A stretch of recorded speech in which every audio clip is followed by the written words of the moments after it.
En 1947, un artefact a été découvert en Irak. Sa date, impossible. Son origine, inconnue. Aujourd'hui, vous n'en avez probablement jamais entendu parler. Mais, et si vous étiez l'unique personne à savoir pourquoi? Commençons par un fait indiscutable. En 1947, un cylindre en céramique a été trouvé lors de fouilles près de Nippur, en Mésopotamie. Écrit en cunéiforme sumérien, datation scientifique, 4100 ans avant Jésus-Christ. Mais ce n'est pas son âge qui le rend impossible, c'est ce qu'il dit. La plupart des institutions académiques le classent comme un rituel religieux. Problème. Les rituels religieux ne mentionnent pas de coordonnées célestes précises. Ils ne mentionnent pas des périodes orbitales. Ils ne mentionnent pas des noms propres qui se répètent dans toutes les cultures anciennes du monde. Les Égyptiens les appelaient Néter, les Hébreux, Elohim, les Mayas, Hanouna, les hindouistes, Deva. La probabilité que 7 civilisations éloignées, sans contact, nomment le même être est mathématiquement impossible. À moins que il y ait une raison. Tous décrivent la même chose. Des êtres qui voyagent entre les mondes, qui enseignent la technologie, qui se croisent avec les humains et qui promettent de revenir. Coïncidence ou témoignage parallèle d'un événement réel. En 1976, Zecharia Sitchin a publié La 12e planète, linguiste spécialisé en cunéiforme sumérien. Conclusion, les Anunnaki étaient des extraterrestres d'une planète perdue appelée Nibiru. La communauté académique a réagi de manière intéressante. Ils n'ont pas contesté sa traduction, parce qu'elle était impeccable. Ils ont contesté sa conclusion, l'ont appelée pseudo-science. Science-fiction ne peut pas être prise au sérieux. Mais ils n'ont jamais expliqué pourquoi la traduction était fausse. Parce qu'elle ne l'était pas. La question devient alors, pourquoi une traduction linguistique précise est-elle si dangereuse? La NASA maintient le plus grand télescope spatial du monde pointé vers l'espace 24 heures par jour. Son objectif: cataloguer chaque corps céleste. En 1983, un satellite infrarouge a détecté quelque chose d'inattendu. Une masse sombre, grande, en orbite autour du Soleil. L'annonce a été faite au public. 3 semaines plus tard, la NASA a changé son histoire. Ce n'était pas une planète, c'était des données incorrectes du satellite. Le sujet a été clos. Mais les calculs orbitaux sont restés. Comment supprimer une planète découverte? Comment démentir quelque chose qui est apparu dans les journaux scientifiques du monde entier? La communauté scientifique fait face à un problème mathématique qu'elle ne peut pas résoudre, des anomalies dans la ceinture de Kuiper, des irrégularités dans les orbites de Pluton et autres corps glacés. Il y a quelque chose là. Quelque chose de grand, quelque chose qui influence gravitationnellement tout autour. En 2016, des astronomes du Caltech ont publié un article scientifique « Preuve d'une planète massive dans le système solaire externe ». Ils l'appelaient « Planète 9 ». Personne n'a jamais demandé « Attends, n'était-ce pas ce que les tablettes sumériennes décrivaient, un 9e corps céleste, avec une orbite de 3600 ans ?» Ou peut-être que tous l'ont demandé. Et simplement, personne n'en a parlé à voix haute. Les Sumériens étaient obsédés par les nombres. Ils enregistraient tout. Date, période, cycle. Ils ont enregistré que les Anunnaki venaient sur Terre tous les 3600 ans terrestres. Il y a 3600 ans. Les civilisations ont soudainement émergé de nulle part. Connaissance impossible. Architecture avancée. Astronomie précise, mathématiques sophistiquées. Il y a 7200 ans, même schéma. Connaissance soudaine, technologie transmise. Il y a 10 800 ans, catastrophe mondiale. Diluvion décrit dans toutes les cultures anciennes du monde. Reconstruction civilisationnelle. Connaissance transmise à nouveau. Coïncidence ou cycle de visite documenté? Les Anunnaki, selon les registres, n'ont pas seulement visité, ils ont enseigné l'ingénierie, l'astronomie, les mathématiques, l'agriculture, la médecine.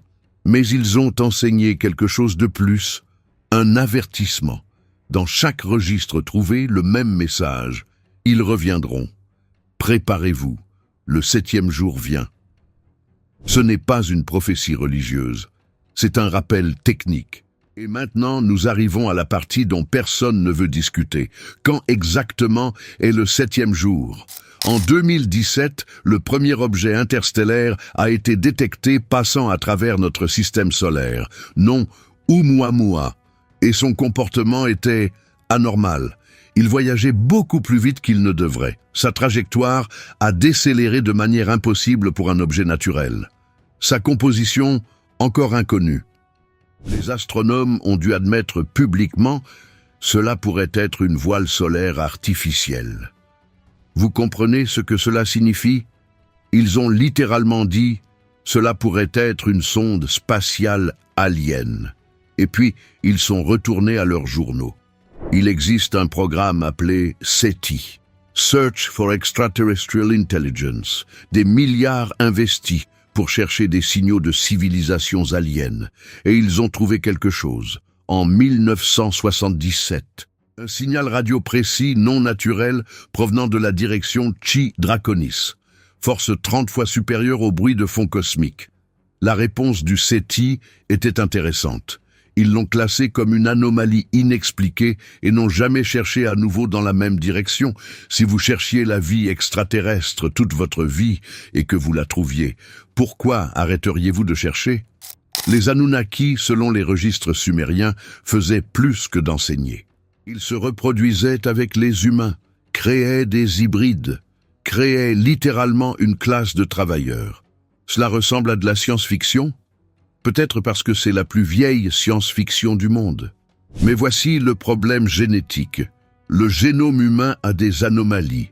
Nous avons 23 paires de chromosomes. Les primates en ont 24. À un moment de notre passé évolutif, 2 chromosomes ont fusionné. Cette fusion n'est pas naturelle. Elle serait mortelle dans 99% des cas. Mais cela s'est produit, une fois, dans l'espèce humaine.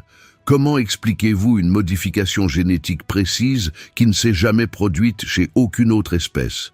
Sauf si quelqu'un l'avait fait exprès. Les Anunnaki reviendraient, tous les 3600 ans.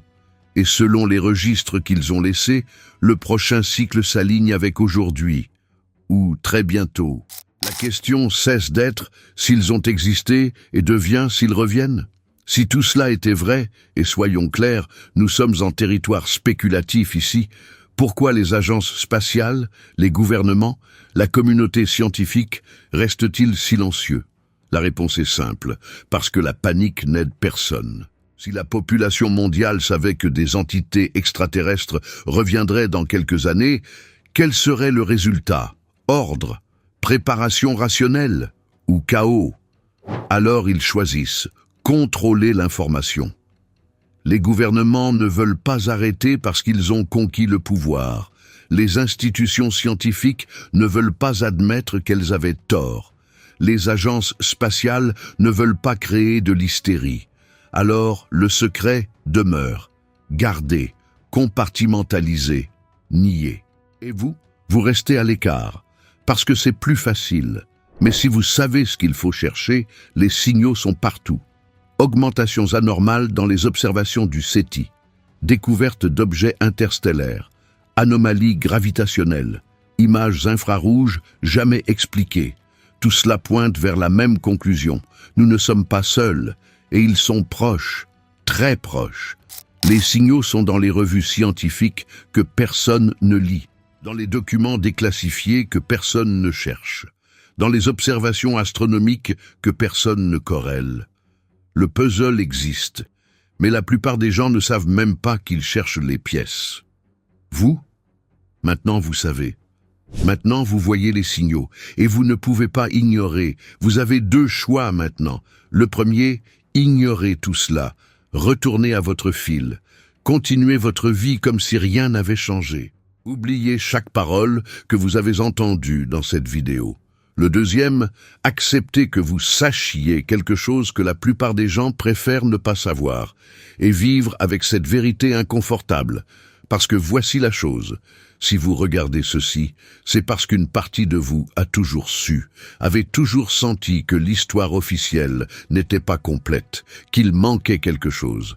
Les Anunnaki, Nibiru, peut-être sont-ce des noms erronés pour les bonnes choses. Mais une chose est certaine, ils reviennent, et cette fois, il n'y a pas de retour en arrière. La civilisation sumérienne le savait, a laissé des registres, a laissé des avertissements, a laissé des coordonnées.